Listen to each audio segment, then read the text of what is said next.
ಅವರ ಗಮನಕ್ಕೆ ತಂದಿದ್ದೇನೆ. ಆಮೇಲೆ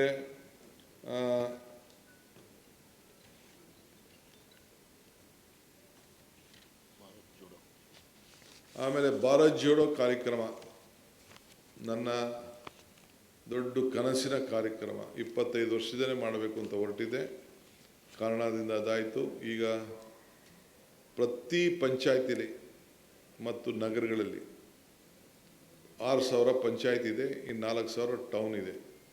ಸೌಹಾರ್ದತೆಗೋಸ್ಕರ, ನಮ್ಮ ಮಕ್ಕಳ ಪ್ರತಿಭೆಯನ್ನು ಗುರುತಿಸ್ಲಿಕ್ಕೋಸ್ಕರ ಇವತ್ತು ಬೇಕಾದಷ್ಟು ಅವಕಾಶಗಳು ಬಂದಿದೆ. ಸೊ ಅದಕ್ಕೆ non political, it will be organisation of a non political. ಎಲ್ಲ ಯುವಕರು 16 ವರ್ಷದಿಂದ 35-40 ವರ್ಷದವರೆಗೂ ಡೇಟ್ ಫಿಕ್ಸ್ ಮಾಡ್ತೀವಿ. ಅದನ್ನು ಯಾರು PDOಗಳು, ನಮ್ಮ ಎಜುಕೇಷನ್ ಡಿಪಾರ್ಟ್ಮೆಂಟವರು ಎಲ್ಲರೂ ಒಂದು ಕಡೆ ಪ್ರತಿ ವಾರಕ್ಕೊಂದು ಸತಿ ಅವರೆಲ್ಲ ಸೇರಿಸೋದಕ್ಕೆ, ಶಾಲೆಗಳಲ್ಲಾಗಲಿ ಕಾಲೇಜ್ಗಳಲ್ಲಾಗಲಿ ಗೌರ್ಮೆಂಟ್ ಕಾಲೇಜ್ಗಳಲ್ಲಿ ಎಲ್ಲೂ ಪ್ರೈವೇಟ್ ಅಲ್ಲದೆ ಅವರೆಲ್ಲ ಸೇರಿ ಕ್ರೀಡೆಗೆ, ಸಾಂಸ್ಕೃತಿಕ ಮತ್ತು ಅನೇಕ ದೇಶದ ವಿಚಾರಗಳ ಬಗ್ಗೆ ಚರ್ಚೆ ಮಾಡಿಕೊಂಡು ಅವರ ಪ್ರತಿಭೆಗಳನ್ನು ಹೆಚ್ಚಿಸ್ಕೊಳ್ಳಲಿಕ್ಕೆ ಭಾರತ್ ಜೋಡೋ ಯುವಕ ಸಂಘವನ್ನು ಸ್ಥಾಪನೆ ಮಾಡಲಿಕ್ಕೆ ಅವರಿಗೆ ಮಾರ್ಗದರ್ಶನವನ್ನು ಕೊಟ್ಟಿದ್ದೇನೆ. ಅದಕ್ಕೆ ಯಾವ ರೀತಿ ಆ ನಾಯಕತ್ವವನ್ನು ಬೆಳೆಸ್ಕೊಳ್ಳಲಿಕ್ಕೆ, ಅವ್ರಿಗೆಲ್ಲ ಒಂದು ಗುಣಗಳನ್ನು ಇದನ್ನು ಅವರು ಬೆಳೆಸ್ಕೊಳ್ಳಿಕ್ಕೆ ಒಂದು ಅವಕಾಶವನ್ನು ಮಾಡಿಕೊಡ್ತಾ ಇದ್ದೀವಿ. ವಿತೌಟ್ ಎನಿ ಪೊಲಿಟಿಕಲ್ ಇಂಟರ್ಫಿರೆನ್ಸ್ ಅವರಲ್ಲಿ ಗುರುತಿಸಿ ಅವರಿಗೆ ಈ ಒಂದು ಸಂಘವನ್ನು ಮಾಡಲಿಕ್ಕೆ ಗೈಡ್ಲೈನ್ಸ್ನ ಸದ್ಯದಲ್ಲೇ ಮಾಡ್ತೇನೆ. ಅದ್ರ ಬಗ್ಗೆ ಕೂಡ ಅವ್ರಿಗೆಲ್ಲರೂ ಕೂಡ ತಿಳುವಳಿಕೆಯನ್ನು ಕೊಟ್ಟಿದ್ದೇವೆ, ಆ ಜವಾಬ್ದಾರಿಯನ್ನು ಕೊಟ್ಟಿದ್ದೇವೆ.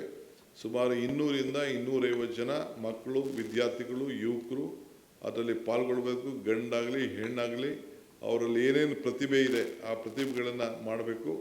ಒಂದು ಪಂಚಾಯತಿಗೆ 10 ಲಕ್ಷ ರೂಪಾಯಿ ವರ್ಷಕ್ಕೆ ಕೊಡುವಂಥ ಕೆಲಸವನ್ನು ಮಾಡ್ತೇವೆ.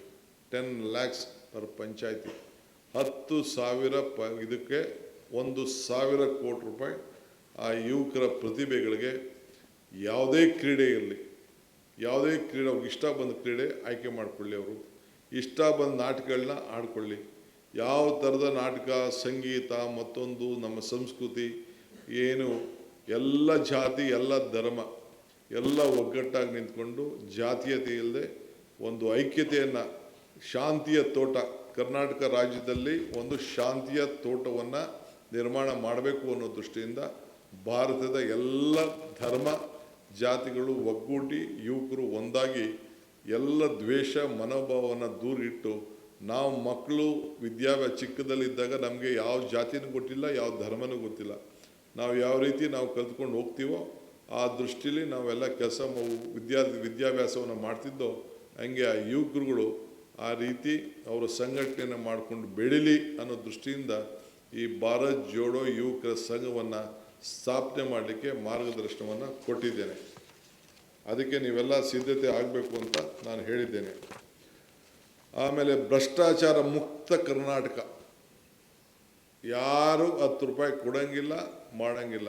ಏನೇ ಆಗಲಿ ಪ್ರತಿ ತಾಲೂಕು ಆಫೀಸಲ್ಲಿ, ಡಿಸ್ಟಿಕ್ ಆಫೀಸಲ್ಲಿ ಒಂದು ಕಂಪಲ್ಸರಿ ದೊಡ್ಡ ಬೋರ್ಡ್ ಇರ್ತದೆ, ಫೋನ್ ನಂಬರ್ ಇರ್ತದೆ. ಯಾರೇ ಆಗಲಿ ಲಂಚ ಕೇಳಿದ್ರೆ ಅವ್ರಿಗೆ ಫೋನ್ ಮಾಡಬೇಕು.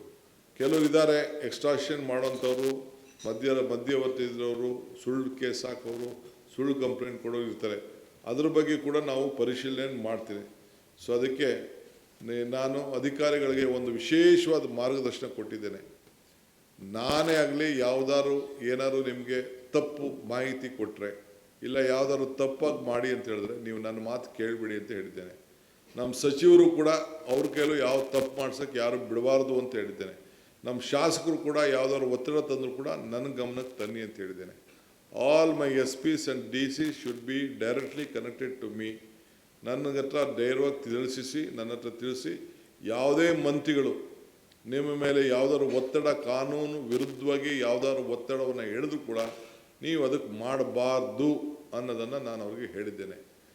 ನೀವು ಮಾಡೋಕ್ಕೆ ಹೋಗಬೇಡಿ, ಅವ್ರ ಕೈಲೂ ಮಾಡ್ಸೋಕ್ಕೆ ಬಿಡಬೇಡಿ. ನೀವು ಒಂದು ಕಾವಲಾಗಿ ನಮ್ಮ ಸರ್ಕಾರನ ಕಾಯಲೇಬೇಕು ಅಂತ ಹೇಳಿದ್ದೇನೆ. ಸೊ ಭ್ರಷ್ಟಾಚಾರ ಮುಕ್ತ ಸರ್ಕಾರವನ್ನು ಕೊಡಲಿಕ್ಕೆ ನಾವೆಲ್ಲ ಒಂದೇ ಸತಿ ನಾನು ತೆಗೆದುಬಿಡ್ತೀನಿ ಅಂತ ಹೇಳಲಿಕ್ಕೆ ಸಾಧ್ಯ ಇಲ್ಲ. But I will try to do my best. ಅದಕ್ಕೆ ಪ್ರತಿಯೊಬ್ಬರ ಸಹಕಾರ ಕೂಡ ಕೇಳಿದ್ದೀನಿ. ಯಾರು ಕೇಳಿದ್ರು ಕೂಡ ಆ ಫೋನ್ ನಂಬರ್ ಏನು ನಾವು ಡಿಸ್ಪ್ಲೇ ಮಾಡಿರ್ತೀವಿ ಆ ಡಿಸ್ಪ್ಲೇಗೆ ಫೋನ್ ಮಾಡಬೇಕು. ಆ ಫೋನು ಬೆಂಗಳೂರಿಗೂ ಬರ್ತದೆ, ಆ DC ಆಫೀಸ್ಗೂ ಇರ್ತದೆ. ಆ ರೀತಿ ಮಾಡ್ಕೊಳ್ತಿದೆ. ಸೊ ಅದಕ್ಕೆ ಯಾರು ಕೂಡ ನಮ್ಮ ಸರ್ಕಾರಕ್ಕೆ ಕೆಟ್ಟ ಹೆಸರು ಬರೋ ರೀತಿ ಮಾಡ್ಬೋದು.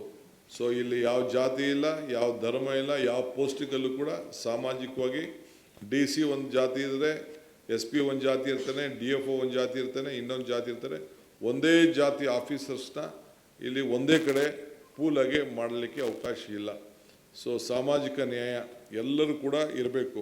ಸೊ ಅದರಿಂದ ನಮ್ಮಲ್ಲಿ ಇರೋದ್ರಲ್ಲಿ DC SP ಪೊಲೀಸ್ ಆಫೀಸರ್ಸು ಕೆಲವು ಅಡ್ಮಿನಿಸ್ಟ್ರೇಷನ್ನು ಭಾಳ ಚೆನ್ನಾಗಿದೆ. IAS ಇರ್ಬೋದು, ನಮ್ಮ ಪೊಲೀಸವರು ಚೆನ್ನಾಗಿ ಕೆಲಸ ಮಾಡ್ಕೊಂಡು ಹೋಗ್ತಾಯಿದ್ದಾರೆ. ಅದಕ್ಕೆ ಅವರ ಹೆಸರಿಗೆ ಧಕ್ಕೆ ತರಬಾರ್ದು ಅಂಥೇಳಿ ಅವ್ರಿಗೆ ಮಾಡಿದ್ದೇವೆ.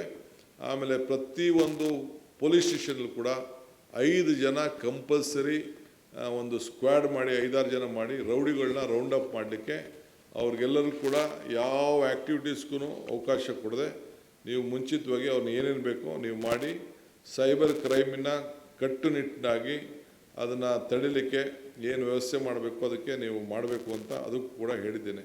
ಸೊ ಮತ್ತೆ ಜಿಲ್ಲಾ ಮಟ್ಟದಲ್ಲೂ ಕೂಡ ಪ್ರತಿಯೊಂದು ಸಮಸ್ಯೆನ ಆದಷ್ಟು ಬೆಂಗಳೂರು ಬರೋದು ನಿಲ್ಲಿಸಬೇಕು. ನಾನು ಕೂಡ ಡಿಸ್ಟಿಕ್ ಹೆಡ್ ಕ್ವಾರ್ಟರ್ಸ್ಗೆ ಬಂದವನು ನಾನು ಎಲ್ಲಿ ಬರ್ತೀನಿ ಆ ತಾಲೂಕಲ್ಲಿ ಅವ್ರ ಹತ್ರ ಉಳಿತೀನಿ. ಬೇರೆ ನಮ್ಮ ಸಾಯಂಕಾಲದತ್ತು ನಮ್ಮ ಲೀಡರ್ಸ್ಗಳ ಹತ್ರ ಏನು ಬೇಕೋ ನಾನು ಮಾತಾಡ್ಕೊಳ್ತೀನಿ. ಸೊ ನೀವು ಎಲ್ಲ ಕಂಪ್ಲೀಟ್ ನಾನು ಮುಂದಕ್ಕೆ ಪ್ರತಿ ಜಿಲ್ಲೆಯೂ ಕೂಡ ನಾನು ಪ್ರವಾಸ ಮಾಡ್ತೀನಿ. ಅದಕ್ಕೆಲ್ಲ ನೀವು ಸರಿ ಮಾಡ್ಕೊಳ್ಳಿ ಅಂತ ಹೇಳಿದ್ದೀನಿ. ಪ್ರತಿ ತಾಲೂಕಲ್ಲೂ ಕೂಡ ಜನಸಂಪರ್ಕ ಸಭೆ ಕಂಪಲ್ಸರಿ ನಮ್ಮ ಡಿಸ್ಟಿಕ್ ಮಿನಿಸ್ಟರ್ಸು ಹೋಗಬೇಕು. ನಮ್ಮ MLAಗಳು ಹೋಬಳಿ ಮಟ್ಟದಲ್ಲಿ ಪಂಚಾಯತಿ ಮಟ್ಟದಲ್ಲಿ ಜನಸಂಪರ್ಕ ಸಭೆ MLAಗಳು ಕಂಪಲ್ಸರಿ ಮಾಡಬೇಕು. ಅದಕ್ಕೇನು ಬೇಕೋ ಫೈನಾನ್ಷಿಯಲ್ ವ್ಯವಸ್ಥೆನ ನಾವು ಮಾಡ್ತೇವೆ. ಸೊ ನಮ್ಮ district ministers compulsory all taluks they have to ಹೋಗಬೇಕು, ಜನಸಂಪರ್ಕ ಸಭೆ ನಡೆಸಬೇಕು, ಏನು ಸಮಸ್ಯೆ ಇದೆ ಮಾಡಬೇಕು. ಆಗ ಬೆಂಗಳೂರಿಗಾಗಲಿ ಡಿಸ್ಟಿಕ್ ಆಗಲಿ ಜನ ಬರೋದು ಕಡಿಮೆ ಆಗ್ತದೆ. ಕಾನೂನಲ್ಲಿ ಏನು ಅವಕಾಶ ಇದೆ ಅವಕಾಶವನ್ನು ಮಾಡ್ತೇವೆ. ಸೊ ಈ ಸರ್ಕಾರ ಜನರ ಹತ್ರ ಇರ್ತದೆ. ಸೊ ಆ ಮಟ್ಟದಲ್ಲಿ ನಾವು ಕಾರ್ಯಕ್ರಮವನ್ನು ರೂಪಿಸ್ತೇವೆ. ಅಧಿಕಾರಿಗಳು ಕೂಡ ಪ್ರತಿ ಗ್ರಾಮ ಪಂಚಾಯತಿಗೆ ಹೋಗಬೇಕಾಗ್ತದೆ. ಈ SIR ವಿಚಾರದಲ್ಲಿ ಪ್ರತಿಯೊಂದು ಪಂಚಾಯತಿಲೂ ಕೂಡ ಪ್ರತಿಯೊಂದು ಬೂತಲ್ಲೂ ಕೂಡ ಅವ್ರಿಗೆ ಮಾರ್ಗದರ್ಶನವನ್ನು ಕೊಡಲಿಕ್ಕೆ ಅವರು ನಮ್ಮ ಅಧಿಕಾರಿಗಳು, ಲೋಕಲ್ ಅಧಿಕಾರಿಗಳು, ತಾಲೂಕು ಅಧಿಕಾರಿಗಳು ಯಾರಿದ್ದಾರೆ ಅವರೆಲ್ಲರೂ ಕೂಡ ಕಳಿಸಿ ಜಾಗೃತಿ ಮೂಡಿಸುವಂಥ ಕೆಲಸ ಮಾಡಬೇಕು ಅಂತ ಹೇಳಿದ್ದೇನೆ. ಸೊ ಅದಕ್ಕೆ ಬೇಸಿಕ್ ಕಾಮನ್ ಸೆನ್ಸ್ ತಲೆಯಲ್ಲಿರಲಿ. ಈ ದೇಶದಲ್ಲಿ ವಿದ್ಯಾವಂತಿಲ್ಲದವರು ನಡೀತದೆ, ಬುದ್ಧಿವಂತಿಲ್ಲದವರು ನಡೀತದೆ, ಪ್ರಜ್ಞಾವಂತಿಕೆ ಇರಬೇಕು. ಆ ಪ್ರಜ್ಞಾವಂತಿಕೆ ನೀವೆಲ್ಲ ಸೇರಿ ಕೆಲಸ ಮಾಡಬೇಕು ಅಂಥೇಳಿ ಅವ್ರಿಗೆ ಮಾರ್ಗದರ್ಶನವನ್ನು ಕೊಟ್ಟಿದ್ದೇನೆ. ಅನೇಕ ಕಡೆ ಮಳೆ ಕೊರತೆ ಈಗಾಗಲೇ ಪ್ರಾರಂಭ ಆಗ್ತಾಯಿದೆ. ಮಳೆ ಕಡಿಮೆ ಆಗಿದೆ, ನೀರು ಕೂಡ ಕಡಿಮೆ ಆಗಿದೆ. ಸೊ ಇದಕ್ಕೆ ಏನು ಮುಂಜಾಗ್ರತೆಯಾಗಿ ನೀವು ಜವಾಬ್ದಾರಿ ತೆಗೆದುಕೊಳ್ಬೇಕು ಅಂಥೇಳಿ ಅದಕ್ಕೆ ಹುಲ್ಲಿರ್ಬೋದು, ಮೇವಿರ್ಬೋದು, ಅದಕ್ಕೆ ಕೂಡ ನಾವು ಸಂಬಂಧಪಟ್ಟಂಥ ಲಿಸ್ಟು ಕೂಡ ಇದೆ. ಆಲ್ಮೋಸ್ಟ್ 30% ಮೇಲೆ ಈಗ ನಮಗೆ ಮಳೆ ಈಗ ಬಿದ್ದಿಲ್ಲ. ಇನ್ನು ಬೇಕಾದ ಸಮಸ್ಯೆಗೆ ಕಾಡ್ದಾಗ್ತಾಯಿದೆ. ಬಿತ್ತನೆ ಇನ್ನೂ ಶುರುವಾಗಿಲ್ಲ. ಬಟ್ ನಾವು ಮುಂಜಾಗ್ರತೆಯಾಗಿ ನಾವು ರೆಡಿ ಆಗಬೇಕು ಅಂತ ಅವ್ರಿಗೆ ಹೇಳಿದ್ದೇನೆ. ಜೊತೆಗೆ ಪ್ರತಿ ಹಾಸ್ಟೆಲ್ಗೂ ಕೂಡ ನಮ್ಮ ಅಧಿಕಾರಿಗಳು ಕಂಪಲ್ಸರಿ ಭೇಟಿ ಕೊಡಬೇಕು. ಅವ್ರ ಜೊತೆ ಊಟ ಮಾಡಬೇಕು. ಯಾವ ರೀತಿ ಊಟ ಇದೆ ಅಂತ ಟೇಸ್ಟ್ ನೋಡಬೇಕು. ನಮ್ಮ ಜನಪ್ರತಿನಿಧಿಗಳನ್ನು ನೀವು ಕರ್ಕೊಂಡು ಹೋಗಬೇಕು.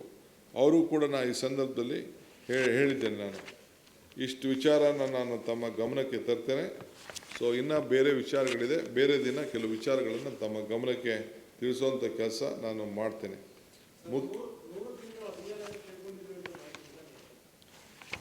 ಈಗ ಇಷ್ಟು ಡೈಜೆಸ್ಟ್ ಮಾಡ್ಕೊಳ್ಳಿ, ಆಮೇಲೆ ಮಾತಾಡೋದು ಮಿಕ್ಕಿದ್ದು.